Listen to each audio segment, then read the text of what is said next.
This lecture looks at moral theories and offers some conceptual tools for analysis.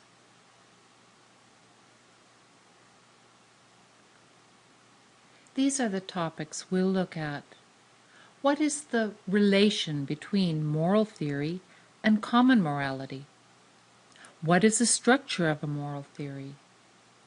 What are the criteria of an adequate moral theory? Let's look at the first topic.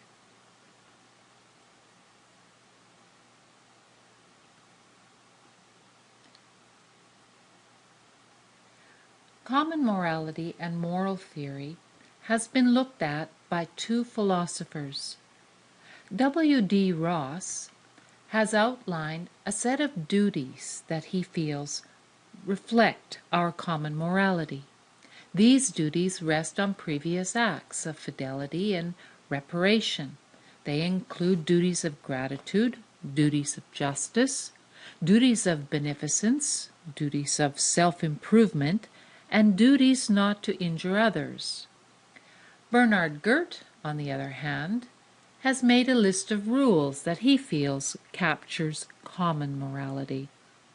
Don't kill, don't cause pain, don't disable, don't deprive of freedom, don't deprive of pleasure, don't deceive, keep your promise, don't cheat. In these duties and rules that philosophers have said comprise more common morality, there is no single common principle from which the duties and rules spring. Notice that the duties of the first 5 in Ross's list correspond to the first 5 and the 8th of Bernard Gert.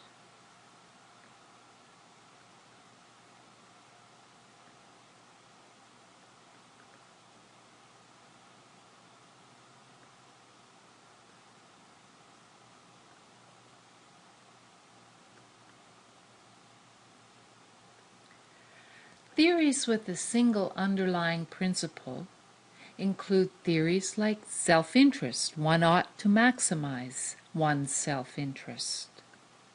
Or utilitarianism, which says one ought to act such that it produces the greatest good for the greatest number of people. Theory with virtue says that we ought to develop our characters. A theory of natural law says we should do that which promotes life.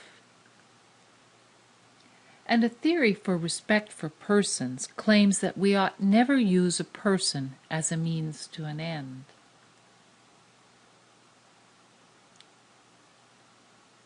What is the structure of a moral theory? Well, there are levels to moral theory. The very first are moral judgments. These are of several types. The judgment is usually a claim we make about someone's actions or our own. They might be obligatory, which means that we ought always to do them, and it would be wrong not to do them. An example would be we should care for our children. That is, not caring for them would be wrong. Another kind of moral judgment is those actions that are forbidden. And generally people will say murder is forbidden, for it violates all the moral standards. Then there are actions that are permissible, and some of these permissible acts might be non-trivial or trivial. Now, what does that mean? Well, let's say that it's permissible for you to undergo a risky operation. That is your decision. That would be a non-trivial action. there are serious consequences. An example of a trivial action that is permissible is to give to a charity of your choice. Let's say they are of equal good and do equal benefit to the society. The choice you choose to donate to is trivial. A supererogatory act is an action that is said to go above and beyond the call of duty. Another aspect of moral theories are principles. These are guidelines. They consist of reasons why we make the judgments we do. They are a little broader in scope and may include personal ethics and social ethics. In personal ethics, it may be the duties you have to oneself and the duties you have to others. The social ethics, it may be the implication of these principles for the society as a whole. Moral principles are not as broad as moral standards.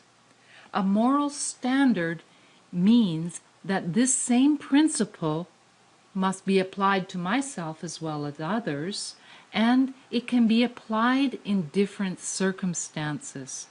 That is, it is the most general consideration for the rightness of an action, and it is the criterion by which we judge a moral theory.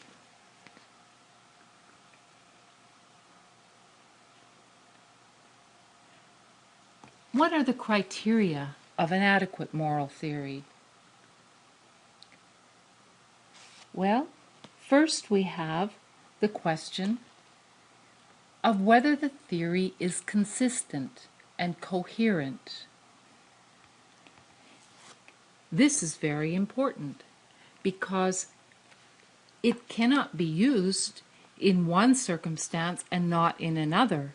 It must have principles that remain internally consistent with itself. A second criterion is justification. How well can the standard be justified? A third criteria is plausibility. Does the moral theory produce moral judgments that agree with our prior moral beliefs? Lastly is usefulness. Is the theory useful in resolving moral disagreements? These are the criteria used to evaluate a moral theory. This concludes the third lecture on tools used to evaluate moral theory.